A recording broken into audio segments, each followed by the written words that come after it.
শিবাজি ক্লাবের পক্ষ থেকে আরজিকর ঘটনার প্রতিবাদে মৌন মিছিলের আয়োজন। আরজিকর কলেজ হাসপাতালের হাড়হিম করা দুর্ঘটনা, মহিলা চিকিৎসকের নৃশংস খুনের ঘটনায় বিভিন্ন মেডিকেল কলেজে ইতিমধ্যেই শুরু হয়েছে প্রতিবাদ। এই মর্মান্তিক ঘটনার প্রতিবাদে সরব হয়েছেন বিদ্বজ্জনেরা। একাধিক অভিনেতা থেকে পরিচালক পাশে দাঁড়ালেন নির্যাতিতার। আরজিকর হাসপাতালে মহিলা চিকিৎসক খুনের ঘটনায় সরব বিদ্বজ্জনেরা। নিরাপত্তা এবং সঠিক বিচারের দাবি সকলের। আরজিকর মেডিকেল কলেজ বিচার চাই লেখা পোস্ট শেয়ার। অপরাধীর শাস্তি এবং আজীবন জেল হওয়া উচিত এবং নিহতের পরিবারকে বিচারের দেওয়া উচিত। এর পাশাপাশি আরজিকর কাণ্ডে কেস ডায়েরি জমা পড়ল কলকাতা হাইকোর্টে। ঘটনার দিন কলকাতা পুলিশ যে তদন্ত করেছে তা পুঙ্খানুপুঙ্খ বিবরণ আদালতে জানালেন রাজ্যের আইনজীবী। মৃতের পরিবারের তরফ থেকে 3 ঘন্টা অপেক্ষা করানোর কথা অস্বীকার করেছে রাজ্য।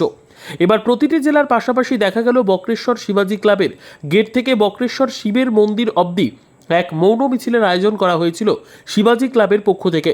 সেখানে পুরুষ মহিলা নির্বিশেষে হাতে মোমবাতি নিয়ে এক নীরবতা পালনের মধ্যে দিয়ে তারা মিছিলটি করেন। তাদের একটাই দাবি, দোষীদের দৃষ্টান্তমূলক শাস্তি এবং ন্যায় বিচার। এর পাশাপাশি সকল মহিলাদের গর্জে ওঠার বার্তা দেন তারা। পশ্চিমবঙ্গের মহিলাদের নিরাপত্তা সুরক্ষিত হোক, এমনই শোনা যায় এদিনের এই মৌন মিছিল থেকে।